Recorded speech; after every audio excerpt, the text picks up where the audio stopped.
Vem cá comigo que o Dr. Dalmo já está aqui. O doutor ficou até meio perdido com as perguntas hoje. Perguntas de temas variados, né, doutor? Boa tarde. Boa tarde, Fer. Tudo bem? Muitas perguntas. Realmente a gente está muito feliz aí com o interesse das nossas telespectadoras em levar, trazer questionamentos para nós e, na medida do possível, nós vamos respondendo. E às vezes, né, doutor, tem mulher que fica com vergonha de perguntar na hora ali da consulta para o médico e depois acaba ligando aqui ou mandando um WhatsApp só para complementar aquela consulta que fez, né? A complementação da consulta.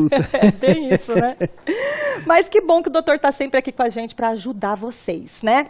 Doutor, uma pergunta que o doutor achou muito importante a gente responder, que você ficou de responder na semana passada, né? Nós nos comprometemos com a pergunta da telespectadora a respeito do citomegalovírus. Isso aí, o que é isso? É na gravidez que acontece? Não, na verdade, citomegalovírus é um vírus que está circulando no ambiente aí, no meio ambiente, como qualquer outro vírus, e causa uma doença.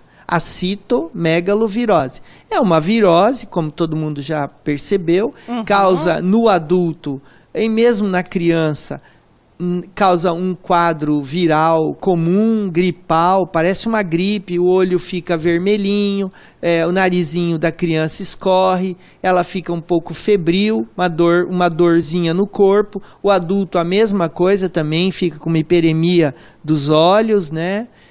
Coriza, um pouco de dor no corpo, febre baixa e passa. De repente você fala, poxa, tive uma gripe aí, um quadro gripal, a criança também, a mãe eventualmente leva até no pediatra, leva no postinho, o quadro é um quadro comum de uma virose. E é tratado como uma virose, e o que acontece? A criança, ou mesmo o adulto, jovem, adquire imunidade. Então, a citomegalovirose é uma doença que não tem vacina. Portanto, você só vai adquirir imunidade se você adquirir a doença mais frequentemente na idade, na primeira infância. Eles chamam de DPIs, doença da primeira infância. Então, o que acontece? No Brasil, é muito frequente, quase 98%, eu fiz um levantamento, 98% da população adulta atinge a idade reprodutiva no Brasil, já imune à citomegalovirose, quer dizer, já teve contato, pegou a imunidade e acabou. Isso é muito importante, porque no Brasil é pouco frequente você ter uma gestante, uma mulher jovem, grávida, e que adquire a doença na gravidez. É muito raro. Nós lá na clínica fizemos um levantamento o ano passado, nós tivemos 3 casos e todo mundo sabe, graças a Deus, nós tivemos aí nesses 33 anos de trabalho aqui em Londrina, tivemos muitas gestantes e para ter 3 casos de gravidez com citomegalovírus é muito pouco. E nos Estados Unidos é o contrário, nos países desenvolvidos as crianças não adquirem o citomegalovírus na infância e vão chegar na idade adulta sem imunidade. Moral da história, engravida e pega a doença na gravidez. E o que isso causa na gravidez? Uma vez que é uma doença benigna no adulto fora da gravidez, na gravidez para o bebê é um pepino. Ou seja, a mãe grávida com citomegalovirose, ela adquire o vírus, desenvolve a doença, uma doença frustra, uma virose, mesmo quadro, só que o vírus vai no útero e no bebê causa uma série de malformações. Causa cegueira, causa malformações cardíacas, problemas cerebrais, calcificações no corpo caloso do cérebro. E isso, então, é muito grave. Por isso, então, é que é necessário que quando a gestante tiver um quadro febril, prolongado, um quadro gripal diferente do comum, procurar o médico e, sempre que possível, fazer o exame para ver se não tem a infecção aguda por citomegalovírus. Os sintomas é tipo gripe, doutor? Um sintoma, é um quadro gripal, é um pouco mais carregado, com mais dor articular, dor no corpo, hiperemia, o olho fica vermelho. Que às vezes a grávida acha, é um resfriado, vai passar. E às vezes não é, gente, isso é seríssimo na gravidez. E infelizmente, gente, também tem um problema, quer dizer, uma vez firmado o diagnóstico, pouco ou nada há que se fazer. fazer, uma vez que não há remédio para tratar o vírus. Meu Deus. Então é um problema, porque nós vamos ficar ali aguardando o resultado dessa infecção e quais serão os eventuais danos provocados pelo vírus ao feto. Isso vai ser feito através de ultrassom e acompanhamento na gravidez e depois no pós-parto também, onde o pediatra vai acompanhar as eventuais lesões neurológicas provocadas pelo vírus. E pode acontecer até da grávida perder o bebê? Se a infecção por citomegalovírus for no primeiro trimestre da gravidez, é comum a ocorrência do aborto.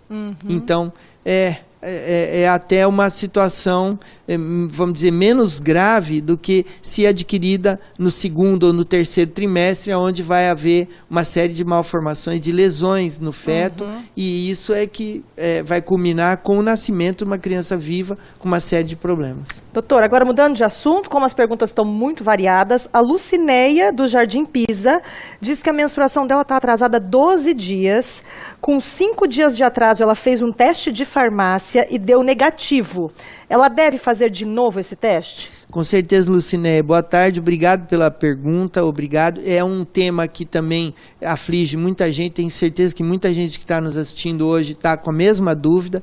Eu não recomendo muito os testes convencionais, esses que a gente compra na farmácia, não. Acho que o mais importante para você é fazer o teste no sangue, ir num laboratório e fazer a dosagem da fração beta do hormônio chamado HCG.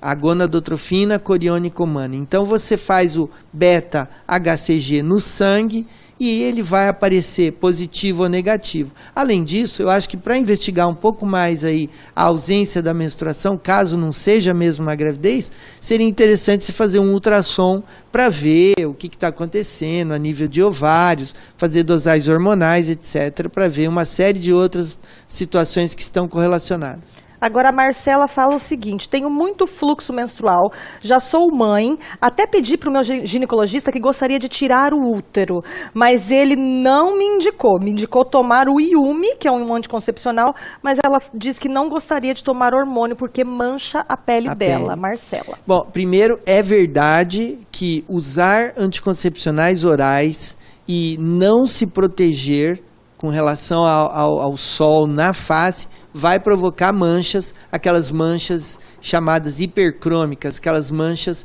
que surgem ali na região, formando como um formato de borboleta na face. Então, anticoncepcionais orais causam manchas solares. Então, é preciso se proteger. Naturalmente que quando se fala em aumento do fluxo menstrual, é preciso que a gente investigue mais profundamente para saber a causa desse fluxo menstrual exagerado. E no Brasil é comum as mulheres, ou até mesmo os médicos, indicarem de forma bastante precoce a esterectomia, a retirada do útero. Seu médico tem razão em não indicar de imediato a retirada do útero. Porém, se você não concorda com o tratamento à base de anticoncepcionais orais, saiba que existem outras alternativas. Nós podemos, por exemplo, colocar o DIU de levonorgestrel, que vai bloquear o seu fluxo menstrual. Podemos fazer a remoção do endométrio, que é a histeroscopia para a ablação do endométrio. Hoje é um procedimento que nós realizamos com frequência e que dá um resultado excelente, sem a necessidade de remover o útero. Então, há alternativas. Nós temos os implantes hormonais que também dão um resultado excepcional, bloqueia totalmente a menstruação e não tem risco de manchas ou trombose, nada disso. Então existem entre isso que foi colocado para você e aquilo que você quer, que é a retirada do útero, tem muitas alternativas. Você precisa analisar, conversar com o seu médico para que ele exponha as que ele está mais acostumado e realizar em você. Não faça nada precipitadamente, não Marcela. Se precipite. Tem uma infinidade de opções ainda para você, minha linda. Exatamente. Doutor, anticoncepcional normal e genérico tem diferença? Tomei 5 anos o normal e quando passei para o genérico me deu muita dor no pé da barriga.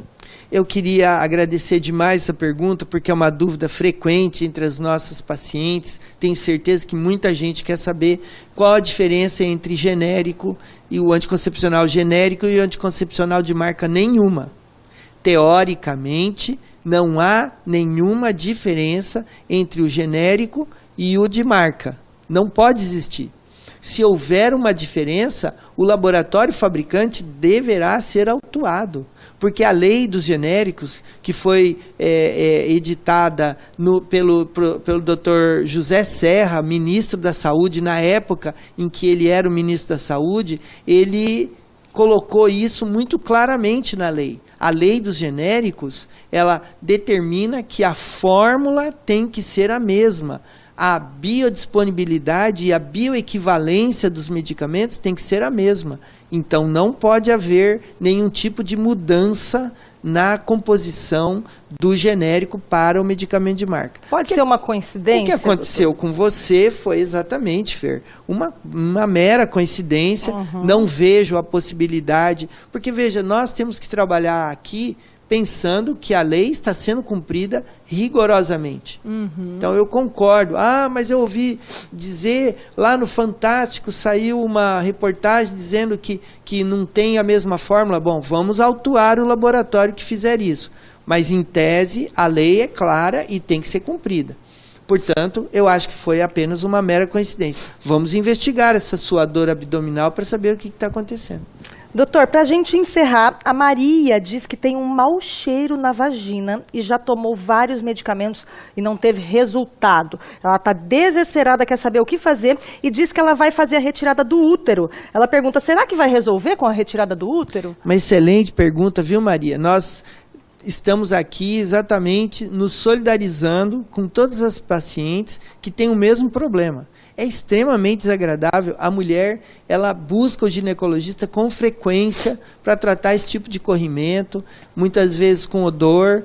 Isso causa um transtorno, inclusive social, conjugal, e nós sabemos como tratar. Veja, existe tratamento, sim, e eu concordo com você. A pergunta seguinte, será que ao retirar o útero vai haver uma diminuição no corrimento? Com certeza. Por quê? Porque uma das causas da proliferação excessiva de bactérias na vagina é o excesso de fluxo menstrual, como provavelmente é o que você tem. Então, se você tem um excesso de fluxo menstrual, vem cólicas, coágulos, muitos dias, você menstrua 7, 8, 10 dias, isso com certeza cria o ambiente ideal para a proliferação bacteriana. Ao passo que quando tirar o útero, isso vai secar. E aí você vai ficar bem. Claro que também deve tratar o agente causal e, sempre que possível, tratar sempre o casal. Nunca ficar só no tratamento da mulher. Então, esse mau cheiro, só para eu entender, doutor, é um corrimento proveniente de uma bactéria. Exatamente. A bactéria normalmente que causa o odor é a Gardnerella vaginalis. É uma bactéria comum entre as mulheres, não é uma bactéria sexualmente transmissível, mas ela prolifera em condições específicas. Uma delas, sem dúvida alguma, é o excesso de fluxo menstrual. Tem vários tratamentos que podem ser feitos. É claro que você não vai tirar o útero por isso, mas isso vai ajudar muito o tratamento. Perfeito. Doutor, mais uma infinidade de temas aqui para a gente responder na semana que vem. Nós vamos responder. Fiquem tranquilas, nós vamos responder todas as dúvidas. Obrigada, doutor Dalmo. Prazer vê-la. Obrigado. Obrigada.